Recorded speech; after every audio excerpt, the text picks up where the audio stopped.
boundaries of the Chiricahua Reservation were set up to keep the Indians in and strangers out.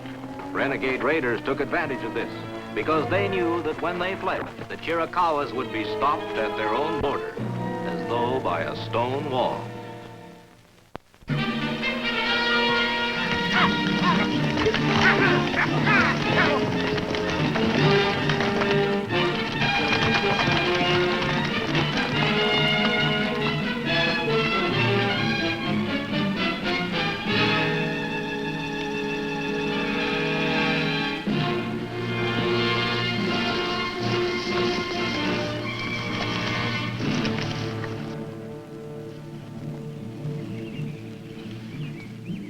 Our horses.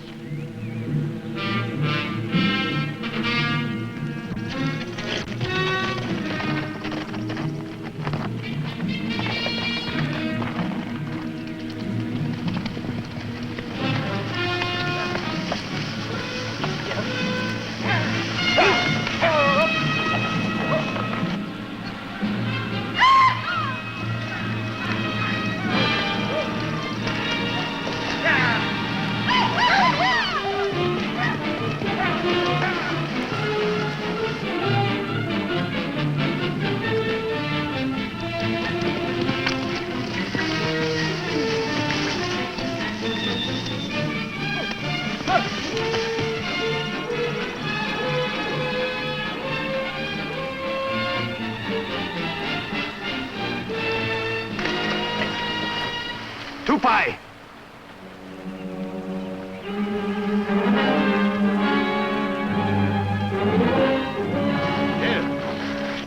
Are we to stay here on the riverbank like old women washing clothes while thieves make off with our horses? Cochise has said we must not cross. Cochise. He is your chief, my son. You must obey him.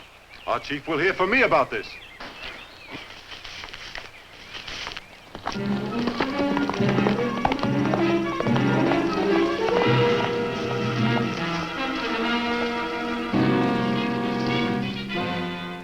Is that what you have come to say? That I make bad laws for my people? A law that binds our hands and leaves those of our enemies free to strike is a bad law. Would it please you, Tupai, if the white man's government broke its promise and sent soldiers marching into Apache land? They would soon be marching out again. The point of our guns. Still, you would have me break my word that I gave in return and send braves into white man's land to do battle. I want only to protect what horses we have left. They feed in the flatlands near the Black Rocks, guarded only by boys. Will you let Geronimo's thieves steal them too? If they come there, we will drive them off. But only as far as the river. I have given my word. You will not cross the river.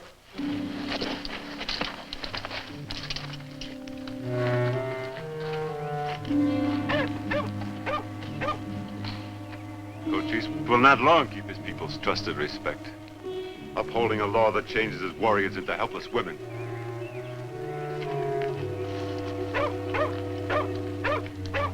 Tupai speaks for the sharp tongue of youth, Cochise. Tupai speaks for many young men, and some not so young. Yet, I cannot say I blame them. You regret having made the promise, then? I regret the way things have turned out. That my promise not to attack white settlers keeps us from striking back at the renegades who attack us. And there is still no help from Agent Jeffords. I will see him again today. In the meantime, I will choose a special guard of men to watch over the horses in the south pasture. Choose me as one, Cochise. I choose you, Akara. Today, more of my horses were stolen, taken across the river at Sandy Point, while my men were forced to stand at the water's edge and watch. You cannot take a war party off the reservation, Cochise.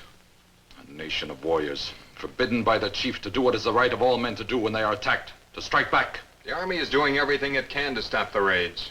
It has men on patrol all the time. Yet the raids continue.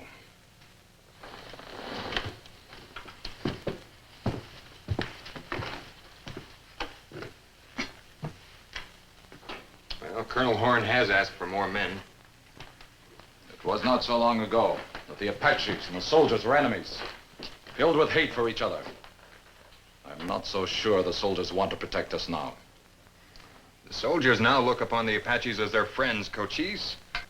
They have built a wall around us to protect themselves, yet they left a door open for our enemies to come through. The raids must be stopped. My braves have a right to walk away from a leader who can no longer lead them. They cannot blame you for the raids. It is my law. If I stand by it, I am to blame. I will go to the fort. Maybe the colonel has some new word. Make the colonel realize one thing. If my people walk away from me, the new chief they choose may not believe that white man and Apache can live without killing each other.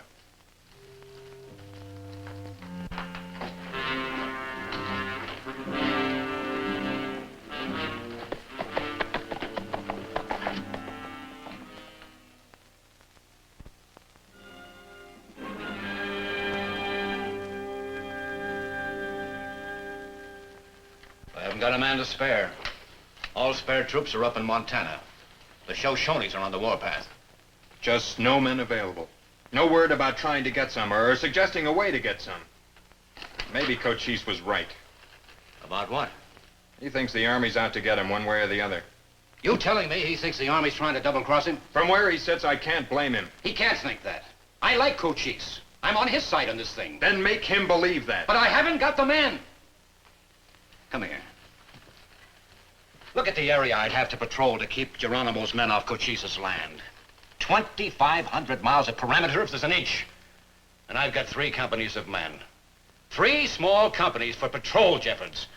Why, I'd need the whole United States Army to protect that territory. Smoke? What about the men you've got on garrison duty here? Why can't you send them out on patrol? I've got orders to keep men on alert at the fort at all times, in case there's an emergency in Tucson. If these raids aren't stopped, you'll have an emergency in Tucson. Apaches all over the place. I've asked headquarters to get those orders changed, so I can use those garrison troops for general duty. You know how long that'll take to get action? By that time, the whole thing will blow up. The Apaches will go after those renegades themselves. You said I could count on those Indians keeping their word. I said you could count on Cochise. He may not be able to keep his hot-headed young bucks in check. He'd better. It's the duty of the cavalry to pursue and punish. My men see any war parties. They've got orders to shoot on sight. I don't want to do it, Jeffords. Nothing would please me more than to tell those Indians to put on their war paint and go out and blow Geronimo off the map. Would save my men from risking their skins. But I must obey my orders, Jeffords. All right. But there's one thing that you can do that might help. Name it. Send a patrol out after those renegades that pulled this last raid. Get those 4 horses back. At least it'll be a show of good faith. I'll take a troop out myself. You have any Apache scouts? They're all on patrols now. I'll go with you.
footprints for the last mile. Trail's cold, Colonel.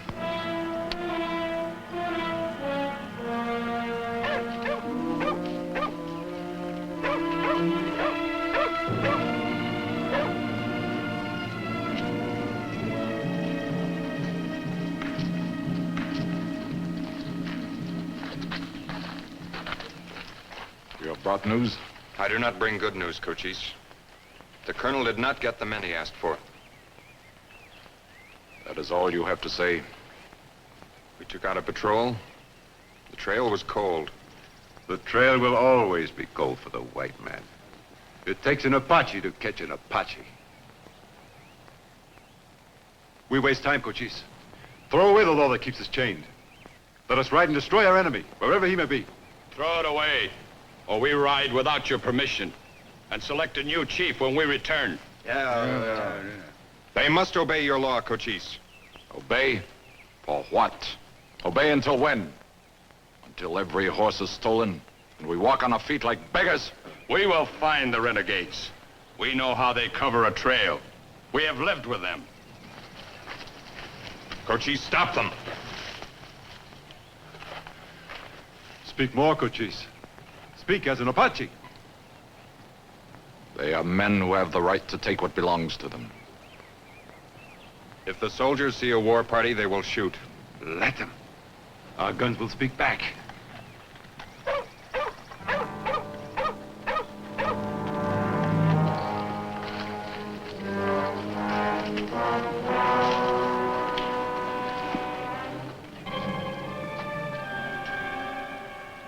My father.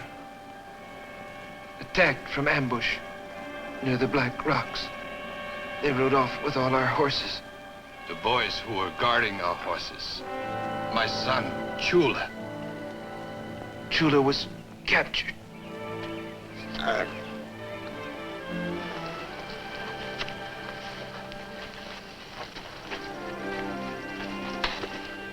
Now the trail is no longer cold. It is no longer horses. It is the life of a young brave. How many men will you need? 6 would be enough. Choose 4. Yourself and me. You? You cannot go. This is no longer business of yours. It is more my business now than before. I'll make you all Apache scouts. Part of the United States Cavalry.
No hoof marks on this hard ground. Only trampled bushes where horses have passed.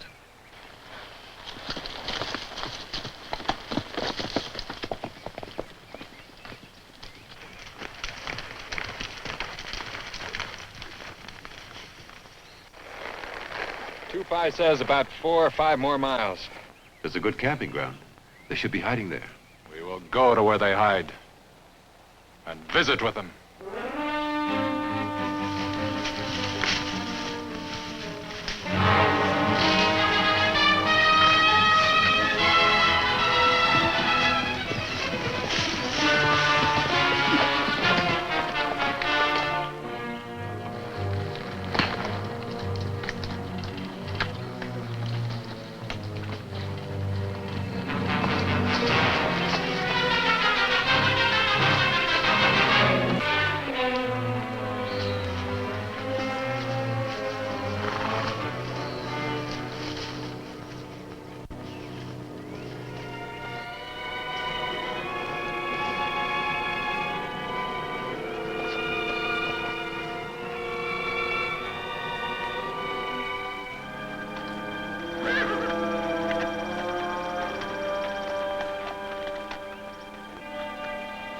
Chula, my son.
When you hear the first shot, drive the horses out.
I will help Chula. We will meet you on the trail.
Saw the Renegades with the horses they stole from Cochise. We'll deliver them back to the Chiricahuas personally, with some dead renegades to show them we mean business.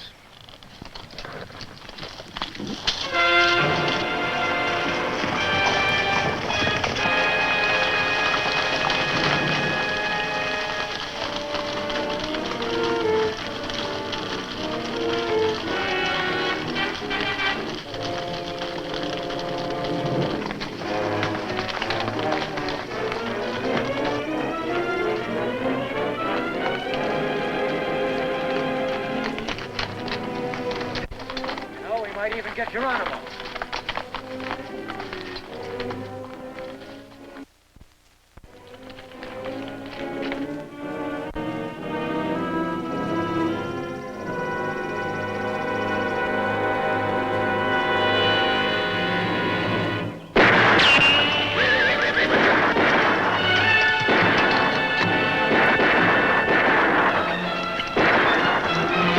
Hold your fire!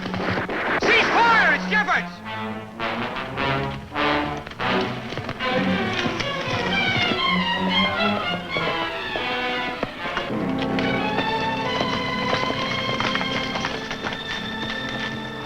Jeffords, what are you doing here? Chief. All right, Jeffords, let's have it. Like you said yourself, Colonel. It's a cavalry's duty to pursue and punish. What are you talking about? Those men are scouts. An official part of the United States Cavalry. Scouts? Cochise, the chief of the Chiricahuas, a cavalry scout? I swore him in with the others just before we left the reservation. You know, a soldier isn't a soldier officially unless he's in uniform. That applies to scouts, too. Where are their blue tunics? Well, it's a hot day. I guess they left them behind. Like you said, Colonel. It's a hot day. Next time you take scouts on a raid, Jeffords, let me know in advance. I don't like shooting at my own men.